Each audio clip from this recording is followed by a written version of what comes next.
नमस्कार, मैं भारती आज आपको कक्षा तृतीय की हिंदी कराऊंगी। हम पाठ संख्या 4 कर रहे थे, चप्पलों का चक्र। आज हम उसी को आगे करेंगे। आगे बढ़ने से पहले उम्मीद करती हूँ आप सभी घर पर होंगे, स्वस्थ होंगे, अपना और अपने परिवार का ध्यान रख रहे होंगे, क्योंकि अभी कोविड है वो बहुत ही मीन्स चरम सीमा पर है। बहुत ही ज़्यादा लोग पॉजिटिव हो रहे हैं और खुशी की बात है कि बहुत सारे लोग ठीक भी हो रहे हैं और कुछ लोगों की जान भी जा रही है। तो अपना ध्यान रखिए, बाहर कम से कम जाइए। जब बिल्कुल ही ज़रूरी काम हो आप घर से बाहर तभी निकले, वरना घर से बाहर ना जाए। चलिए, तो आज जो हम हैं, हमारा पाठ संख्या 4 है। आज उसको आगे करते हैं और उसको पूरा करते हैं। पूरा तो नहीं कर पाएंगे, कुछ हद तक पूरा कर पाएंगे। आगे बढ़ेंगे हम।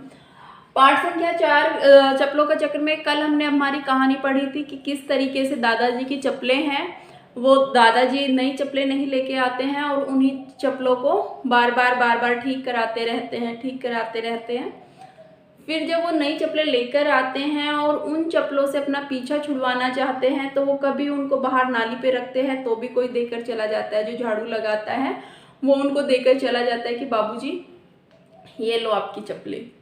फिर जब वो सोचता है कि चलो यहाँ से तो मेरे घर के बाहर ही मैंने निकाल दी थी, इस वजह से ये मेरे पास वापस आ गई, तो वो क्या करता है, जो बाबूजी है वो चप्पलों को बाहर रख के आ जाता है खेत में। तो वहाँ छोटा कुंवर सा उनका उठा लाता है, जो छोटा बेटा है वो उठा लाता है। फिर वो कहते हैं कि कोई बात नहीं। फिर वो नीम के पेड़ पर रख के आता है, वहाँ से भी एक पड़ोसी उनको वापस दे जाता है। फिर वो सोचता है इस बार तो मैं ज़मीन में गहरा गड्ढा खोदकर और फिर दाब दूंगा। वहाँ से भी उनकी चप्पलों को उठा कर ले आते हैं, जो उनका कुत्ता है वो ले आता है। तो ये हमारी कहानी थी जो हमने कल पढ़ी थी। आज हम इसका आओ करे करते हैं। आओ करे 1, 2 और 3 को करते हैं और उसको समझते हैं कि आओ करे 1, 2 और 3 में क्या है हमारा। तो सबसे पहले हम करेंगे हमारा आओ करें 1। आओ करें 1 में हमें क्या करना है, इसने क्या कहा है, उचित विकल्प पर सही का चिन्ह लगाइए। जो उचित विकल्प है, जो सही विकल्प है, उस पर हमें चिन्ह लगाना है। सबसे पहला है, लेखक ने चप्पलों को घर के बाहर कहाँ रखा। कहाँ रखा था लेखक ने चप्पलों को? घर के बाहर नाली पर रखा था। तो इसमें जो हमारा बी है, नाली के किनारे, ये वाला ठीक हो जाएगा हमारा। नाली के किनारे, ये वाला हमारा ठीक हो जाएगा। उसके बाद अब ख भाग में है, लेखक ने चप्पलें पेड़ पर क्यों रखी।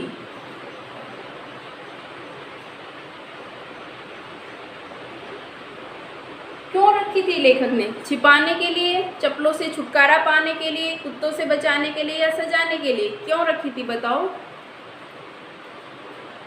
चप्पलों से छुटकारा पाने के लिए।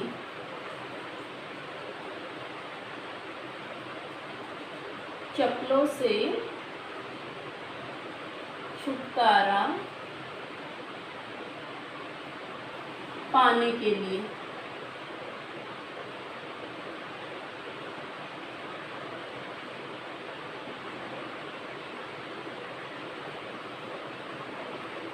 कौन चप्पलें लाने के लिए इनाम की उम्मीद कर रहा था? कौन था जो इनाम की उम्मीद कर रहा था? जब बाबूजी अपनी चप्पलों को गड्ढा खोदकर दाब के आए थे, तो कौन उठाकर लेके आया था? झबरू, जो उनका कुत्ता था, वो उठाकर लेकर आया था। झबरू। उसके बाद है आओ करे 2। किसने किससे कहा? तो ये आप खुद करेंगे, किसने किससे कहा। अब इनकी छुट्टी कीजिए। अगर आपने पाठ अच्छे से पढ़ा है तो आओ करे 2 आप आराम से कर सकते हो। अब इनकी छुट्टी कीजिए। किसने कहा था? मोची ने कहा था। किससे कहा था? दादाजी से कहा था। तो आप लिखोगे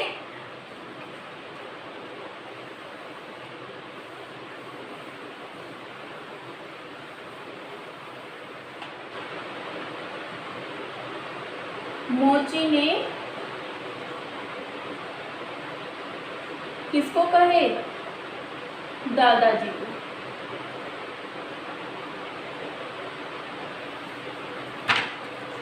उसके बाद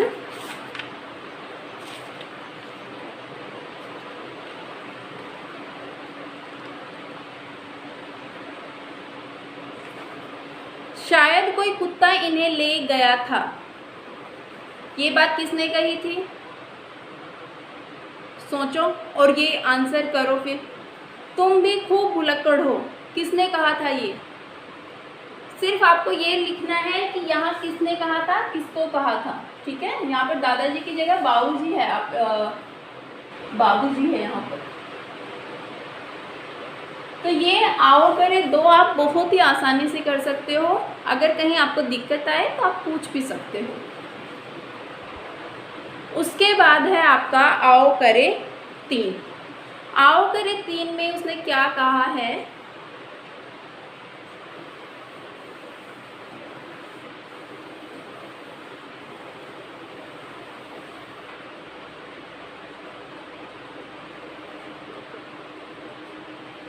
जो सबसे पहला है, दिए गए प्रश्नों के उत्तर कॉपी में लिखिए। मैं आपको इनकी PDF भी सेंड करूंगी, पर फिर भी आपको आंसर पता होने चाहिए। किसको नई चप्पलों की आवश्यकता थी और क्यों? किसको थी नई चप्पलों की आवश्यकता?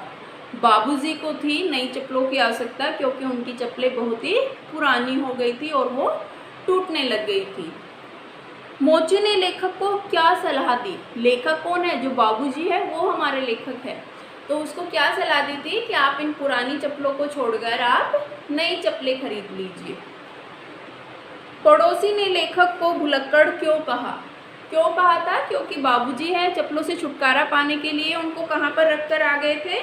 पेड़ के ऊपर रखकर आ गए थे। और पड़ोसी ने देखा कि बाबूजी दातुन तोड़ने उतरे गए थे और दातुन ले आए और चप्पलों को यहीं पर भूल गए थे। तो उन्होंने क्या कहा था? बाबूजी को भुलक्कड़ कह दिया था। तो ये थे हमारे आओ करे 1, 2 और 3। ठीक है, समझ आए होंगे उम्मीद करती हूँ। आओ करे 2 में मैंने सिर्फ 2 ही छुड़वाए हैं, वो आप खुद करोगे, बाकी सब मैंने बता दिया है आपको। उसके बाद हमारा आता है शब्द ज्ञान। अब हम करते हैं अपना शब्द ज्ञान।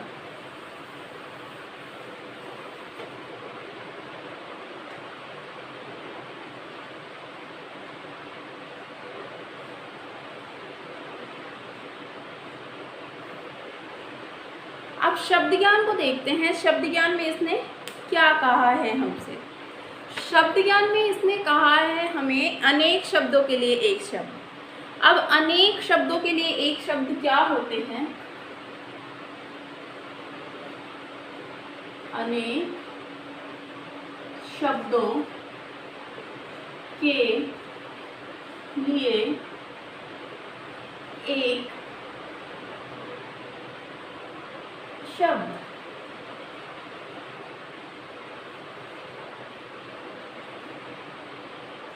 जैसे जूते जो ठीक करता है तो हम उसको क्या कहते हैं? मोची। एक शब्द में हमने बता दिया पूरा वाक्य क्या है। जो चप्पल जूतों की मरम्मत करता है या ठीक करता है वो हमारा मोची होता है। या आप मोची कह लो या फिर आप उसको चप्पल जूते की ठीक करने वाला बोल दो। आपके घर में कभी कोई आता है, गांव में कोई आता है, मान लो चप्पल ठीक करने वाला, तो आप मम्मी पूछती है कौन आया है, तो आप क्या कहोगे? मम्मा चप्पल जूते ठीक करने वाला आया है। तो भी मम्मी समझ जाएगी। अगर आप कहोगे मम्मा मोची आया है, तो भी मम्मा समझ जाएगी कि हाँ मोची आया है, तो इसका मतलब चप्पल जूते ठीक करने वाला है।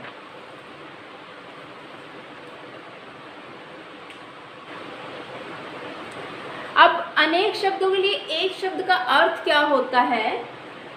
कई शब्दों के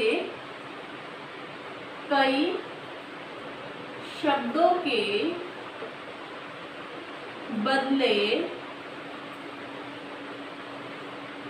प्रयोग होने वाले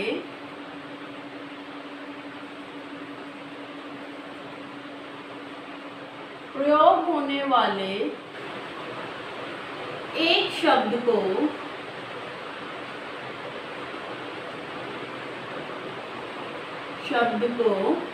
क्या कहते हैं? अनेक शब्दों के लिए एक शब्द। अनेक शब्दों के लिए एक शब्द। देखो, कई शब्दों के बदले प्रयोग होने वाले एक शब्द को, जैसे मैंने क्या कहा था आपको, जूतों की मरम्मत करने वाला, ठीक है, जूते चप्पल की मरम्मत करने वाला, जैसे जूतों की मरम्मत करने वाला। या तो आप इतना लंबा शब्द इतना लंबा वाक्यांश कह दीजिए, या फिर आप एक शब्द में कह दीजिए मोची। बात तो वही है, आपने एक ही छोटा सा शब्द बोला है तो भी वो पूरे वाक्य का अर्थ बता गया है। अगर आप अगर आप ये पूरे इतने से वाक्यांश को बोलते हो तो भी वो उतना ही बता पाता है। तो अब अनेक शब्दों के लिए एक शब्द क्या है? कई शब्दों के बदले प्रयोग होने वाले एक शब्द को अनेक शब्दों के लिए एक शब्द कहते हैं।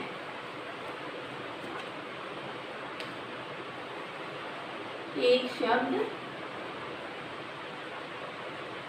कहते हैं, या वाक्यांश के लिए एक शब्द भी कहा जाता है इसको। वाक्यांश के लिए भी कह सकते हो या अनेक शब्दों के लिए भी आप बोल सकते हो इसको।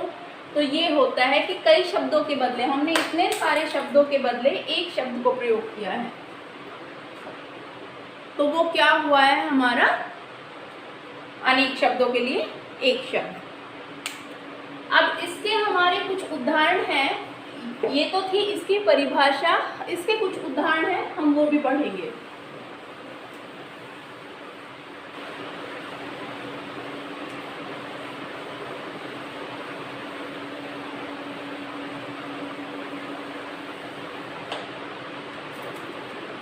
सबसे पहला जो इसमें आता है वो क्या है?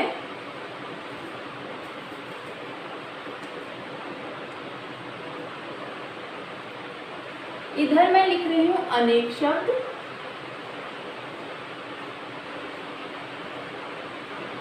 और इधर मैं लिखूंगी एक शब्द।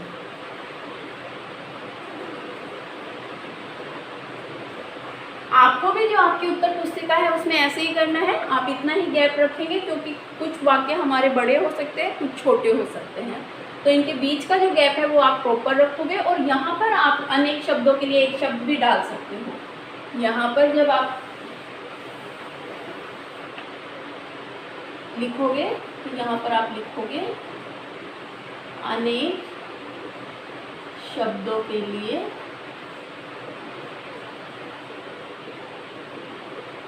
एक शब्द।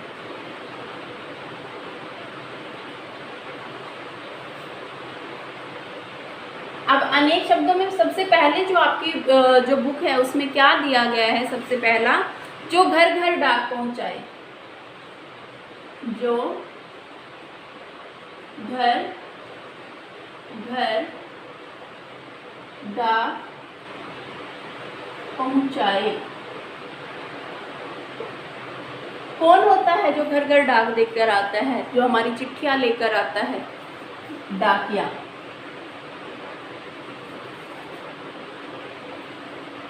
डाकिया। उसके बाद जो छात्रों को पढ़ाए,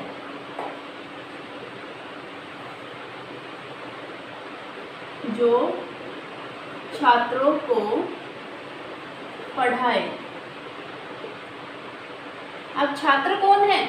आप लोग हैं। और आप लोगों को पढ़ा कौन रहा है? आपका अध्यापक, हम हैं। तो मैं या कोई और मैम है जो भी आपको पढ़ा रही है, तो वो क्या हुए? आपके अध्यापिका हुई। अगर हम फीमेल हैं तो अध्यापिका, अगर मेल है तो अध्यापक।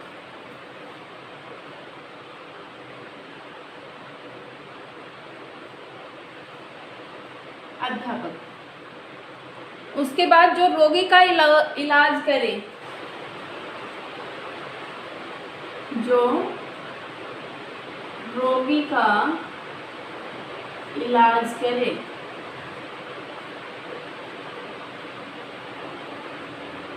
कौन करता है? जब हम बीमार, रोगी कौन होता है? जब बीमार होते हैं। तो जो बीमार होता है उसका इलाज कौन करता है? डॉक्टर करते हैं। जो मांस खाता है, जो मांस खाता है, अब देखो मांस का इसमें क्या है, मांस खाने वाला कौन होता है? मांसाहारी। जो मीट वगैरह खाता है, किसी जीव को मारकर और फिर उसके मांस को खाता है, तो वो कौन होता है? मांसाहारी।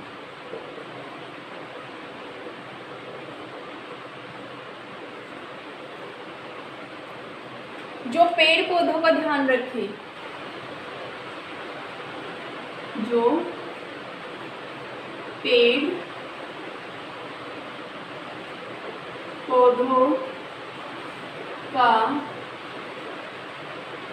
ध्यान रखे, जो पेड़ पौधों का ध्यान रखता है वो कौन होता है? माली। कौन होता है वो? माली होता है। तो आज हम यहीं तक करेंगे, बाकी जो हमारे अनेक शब्दों के लिए एक शब्द बच गए हैं वो हम अपनी अगली क्लास में करेंगे। आज हम बस इतना ही करेंगे, इससे नेक्स्ट है वो हम नेक्स्ट वीडियो में कवर करेंगे। ठीक है, अगर कुछ भी समझ नहीं आएगा तो आप ऑनलाइन जो डाउट सेशन रहेगा आप उसमें पूछ सकते हो। धन्यवाद।